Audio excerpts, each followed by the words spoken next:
kalian merasa berada di lingkungan belajar ini dengan nyaman, dengan senang. Berdiri. Kita bermain up and down. Kamu, tangan teman. Ketika ibu bilang up, berarti yang paling bawah naik. Ya, ketika ibu bilang down, berarti yang paling atas turun. Ketika ibu bilang shake, putar.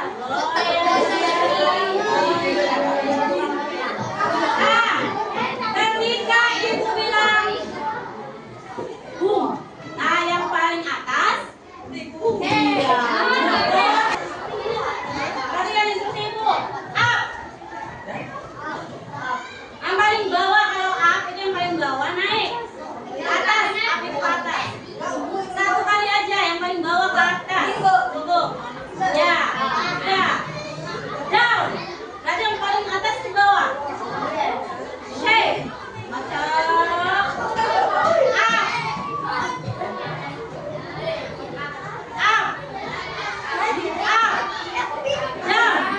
Down. Boom.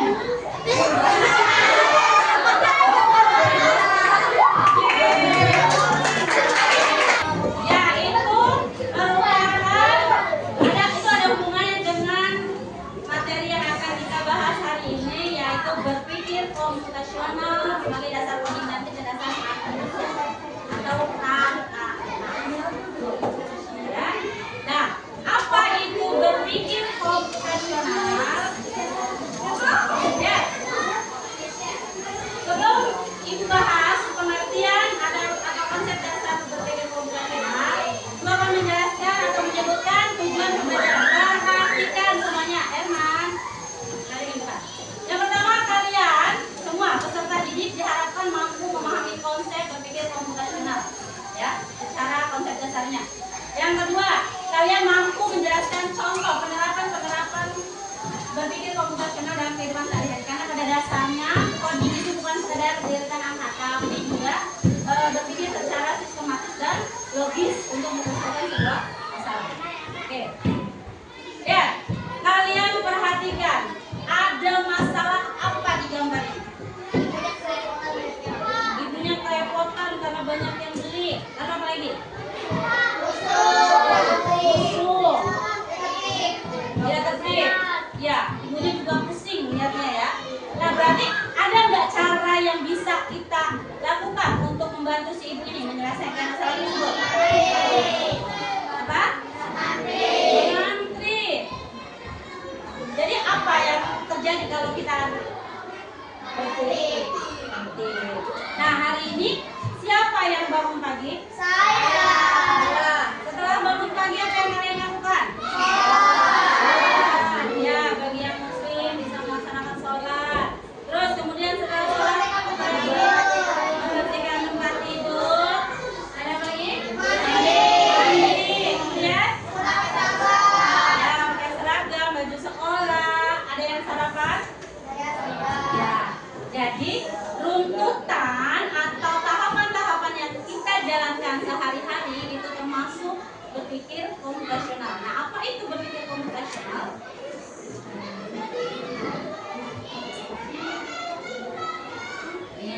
Ini termasuk salah satu masalah sehari-hari yang kita pasti deh aku duluan, aku udah lapar dan haus banget. Iya sama, semua juga udah pergi haus. Mana udah ngantri lama lagi. Oh, udahlah, kamu diam saja. Udah Loran, pasti aja dia duluan, gak usah ribut-ribut lagi. Ya nggak bisa gitu dong. Kamu tuh ya, udah minum obat antrian nggak malu lagi. Kita semua udah ngantri nih, kamu juga mesti ngantri. Bu, aku mau pesan nasi goreng yang 3 botol ya. Bu, anak ini baru nyampe dan minum obat antrian. Jangan ngantri nih Bu, kasihan kita yang udah capek-capek ngantri. Nah, mungkin satu orang bisa merasakan nyaman ketika ada seseorang yang alasannya udah lapar banget, udah mau pingsan, bisa. Tapi itu akan membuat antrian yang belakangnya juga gak akan terima kan kalau terus-terusan seperti itu. Berarti kita harus membudayakan sesuatu yang sistematis ya, sesuai. Hari ini kita akan belajar tentang berpikir komputasional. Apa itu berpikir komputasional? Berpikir komputasional adalah cara berpikir logis dan sistematis untuk mengerjakan masalah yang sering diterapkan dalam kehidupan sehari-hari. Contohnya tadi, kalian bangun pagi, kalian datang tepat waktu. Untuk apa?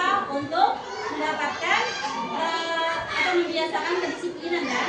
Nah, kalian pasti di pikiran kalian itu tersusun kan, supaya saya tidak terlambat, apa nih yang saya harus lakukan? Oh, saya harus bangun pagi. Supaya saya tidak bangun kesiangan, apa yang harus saya lakukan?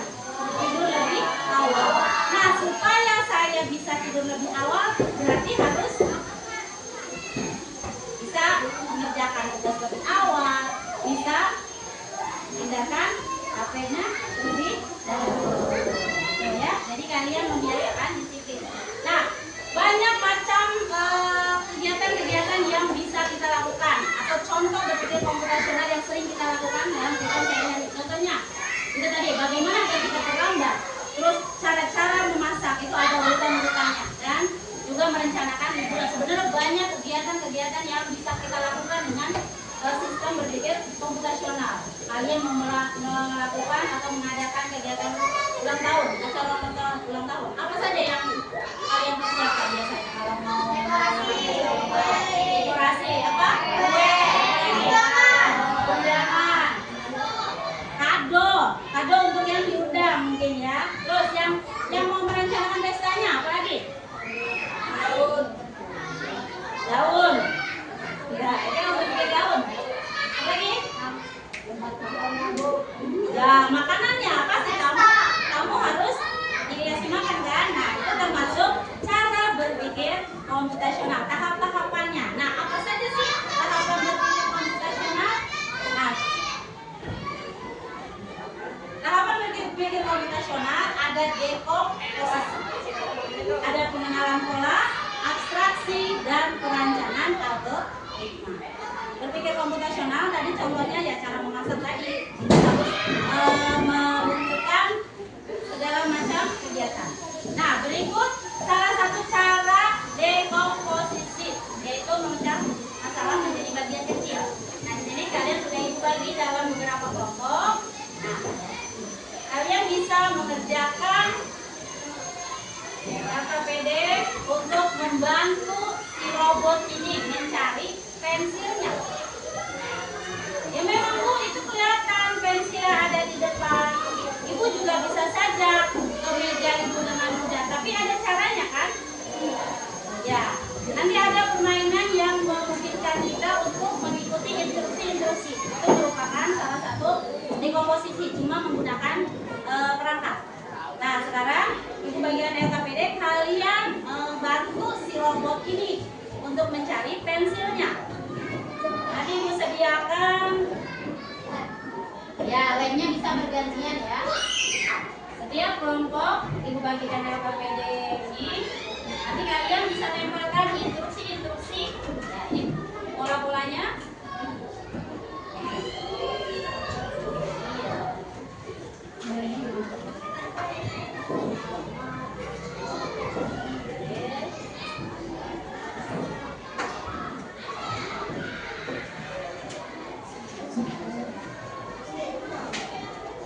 Kira-kira harus melewati cara yang bagaimana? Karena setiap pikiran orang berbeda-beda. Mau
lain ya, seperti halnya mau ulang tahun.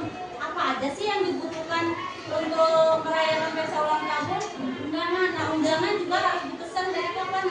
Itu kalau dipikirin ya merayakan ulang tahun aduh pusing. Tapi kalau dipecah atau dibagi-bagi secara terperinci menjadi bagian kecil itu akan menjadi lebih.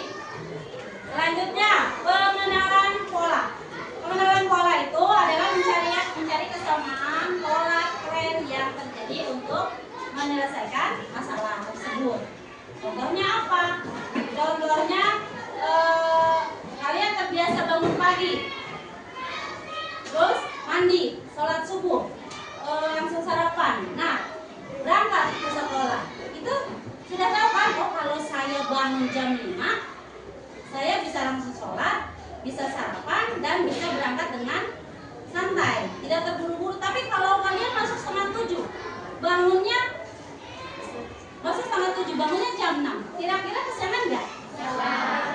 Nah itu jadi kalian bisa memikirkan pola apa sih yang saya lakukan kemarin supaya tidak terjadi masalah, gitu ya. Itu namanya pola. Nah di sini ibu berbicara tentang pola. Ibu punya apa lagi? Kalian menyelesaikan soal-soal coding. Nah ini tentang pengenalan pola. Ya di sini nomor 1 ini gambar apa? Semangka. Nomor 2 jambu. 3 4 1 5 nah seterusnya. Sekarang yang pertama nih ada jeruk. Jeruk nomor berapa? Angka berapa? 9. Ya, berarti kita ditekankan dalam otak. Oh, kalau gambar jeruk itu berarti angka 8. 8 ditambah anggur berapa? 4. Berarti 8 tambah 4 berapa? 12. 12 angkanya berapa aja? 1 dan 2. Nah, angka 1 ini lambang apa? Gambar semangka. Jadi kalian sini gambar semangka dan 2-nya jambu. Itu bisa. Ini merupakan salah satu ya, ini yang bawahnya tetap 1, 2 terus tambah. Nah di sini terbalik. Di bawahnya semangka dan jambu gambarnya. Nanti di bawahnya sama dengan 12 letaknya ya. Ya, gambar sederhana aja.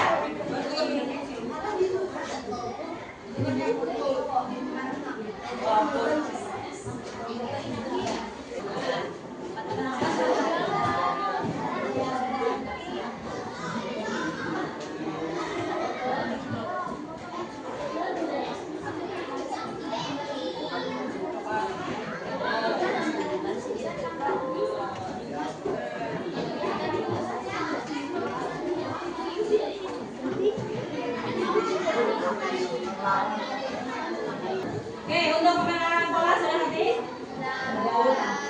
Ya, dalam kehidupan sehari-hari seperti kalau ingin pintar, bikin belajar, kan? Itu pengenalan pola. Nah, selanjutnya abstraksi. Nah, abstraksi ini mengabaikan, mengidentifikasi sesuatu yang tidak perlu dan kemudian dihindari. Jadi nggak perlu dibahas. Contohnya apa? Ketika kalian merencanakan ulang tahun, di komposisinya, dipilah-pilah nih apa saja yang diperlukan dalam kegiatan perayaan pesta ulang tahun. Kemudian untuk polanya, biasanya ulang tahun itu waktunya kapan nyamannya atau berapa lama. Nah itu polanya. Nah untuk abstraksinya perlu baju tidak? Kalau nggak perlu, udah nggak usah pakai baju. Itu salah satu abstraksi. Nah kegiatan abstraksi ini bisa juga dalam bentuk menjawab pertanyaan. Ya, aku adalah sebuah benda. Aku sering disebut benda yang memakan ekornya sendiri. Siapakah atau apakah?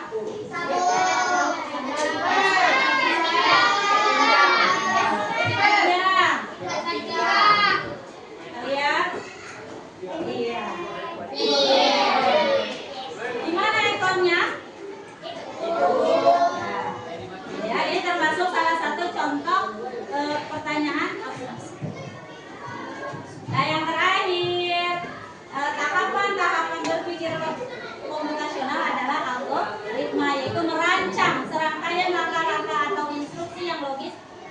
sistematis untuk menyelesaikan masalah.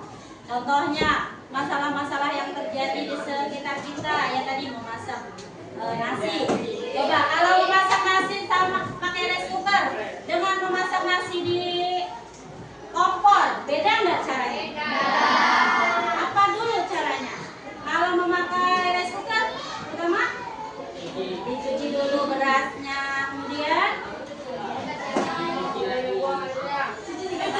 disimpan di rice cooker, lalu ditambahkan air. Kemudian kalau nggak dipasang di stop kontak, bisa nyala nggak? Bisa matang nggak nasi? Berarti nggak boleh ada urutan yang tertinggal, ya. Itu contohnya algoritma. Itu juga dalam berpikir komputasional. Jadi sebenarnya sehari-hari itu kita melaksanakan kegiatan-kegiatan berpikir komputasional. Jadi bukan cuma komputer, ya. Nah, nanti kalian berdiskusi secara langsung, secara serius dengan teman. Kalian pilih satu masalah yang akan kalian selesaikan secara algoritma. Misalkan kalian di sini ada yang mau bikin nasi goreng, langkah-langkahnya apa aja? Terus ada yang mau merencanakan pesta ulang tahun, langkah-langkahnya kalian susun. Gitu ya, bebas masalahnya, nggak perlu. Misalkan banyak, Bu saya suka bikin apa kalau anak-anak sekarang slam, boleh kalian buat rangkaian langkah-langkah membuat gitu ya, boleh. Pokoknya kalian buat yang ada di sekitar tadi. Satu aja, satu masalah aja ya.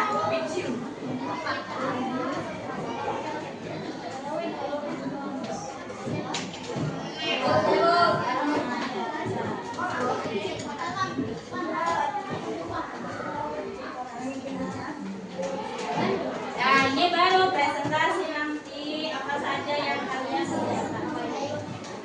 Ingat satu aja, satu masalah. Misalkan membuat es krim. Nah, kalian rutin apa saja yang dibutuhkan untuk membuat es krim. Bagaimana cara-caranya?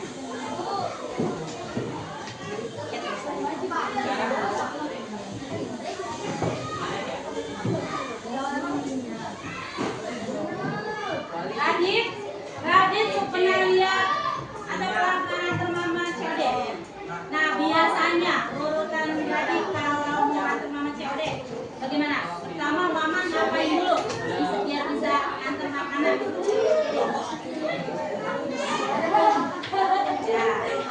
Apa bantunya gimana? Bantuin apa Radit? Pegangin. Radit kalau ngambil barang pakai apa?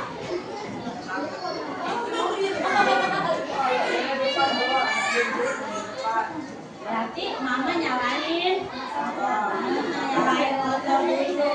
Terus kalau udah nyalain motornya, apa yang jalan? Terus motornya aja yang jalan, Raditnya nggak ikut. Berarti Radit naik motor. Gitu, harus ada urutannya. Riva, kalau mau main bola, apa dulu yang harus dipersiapkan? Ya, apa aja yang persiapan? Riva pakai baju bola enggak? Berarti diapain dulu baju bolanya? Dicuci. Terus kalau udah dicuci diapain? Oke. Kalau udah dipakai berarti siap main bola. Kalau pakai baju bola aja bisa nggak main bola? Lah bolanya mana? Tapi harus punya bola. Itu salah satu cara berpikir komputasional. Ibu kasih waktu 5 menit ya, disuruh sama teman yang serius. Nanti ibu kasih waktu 3 menit untuk presentasi. Ayo, semuanya diajak kerjasama, tidak ada yang bengong.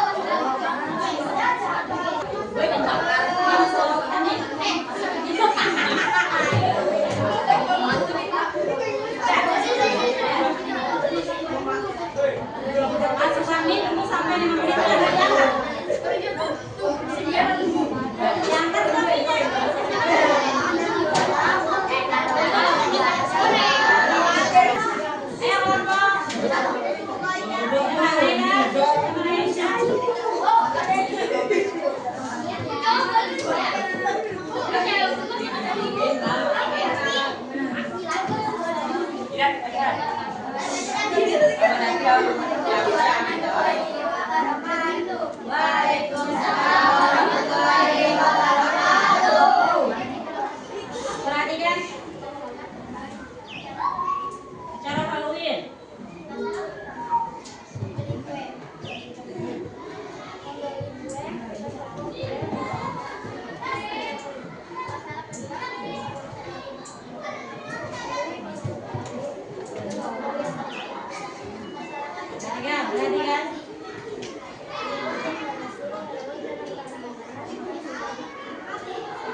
Ayo, dekomposisi apa saja yang diperlukan?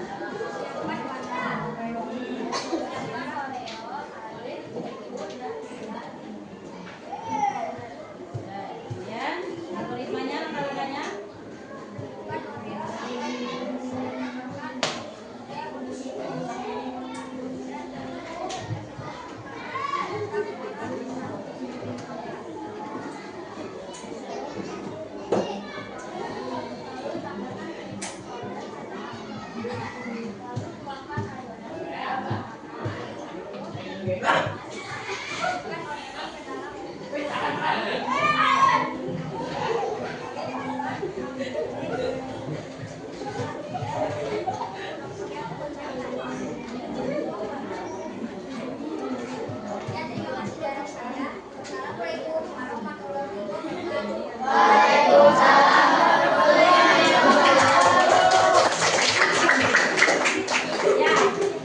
Ya, terima kasih semuanya.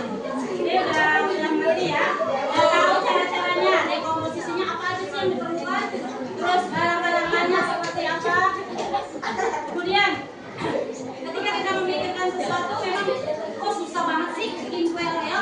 Tapi kalau kita pisahkan menjadi bagian-bagian kecil apa saja sih yang diperlukan. Terus sesudah kita menyiapkan barang-barangnya, bahan-bahannya, kita buat caranya, kita ikuti langkah-langkahnya apa saja yang kita perlu lakukan, tahap-tahapannya ya. Itu merupakan cara penyelesaian masalah dengan cara berpikir komputasional. Nah, selanjutnya untuk refleksi, coba ibu tanya, apa itu dekomposisi? Apa?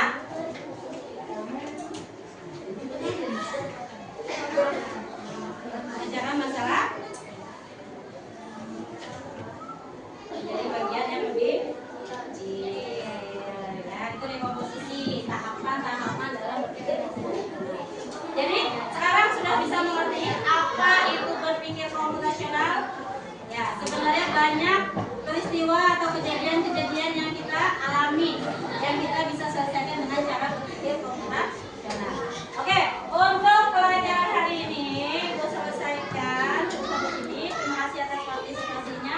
Bagi yang belum ngerti, nanti kita akan adakan pembelajaran kelas. Terima kasih. Kita tutup acara ini dengan doa. Dipimpin doanya oleh ini. Jadi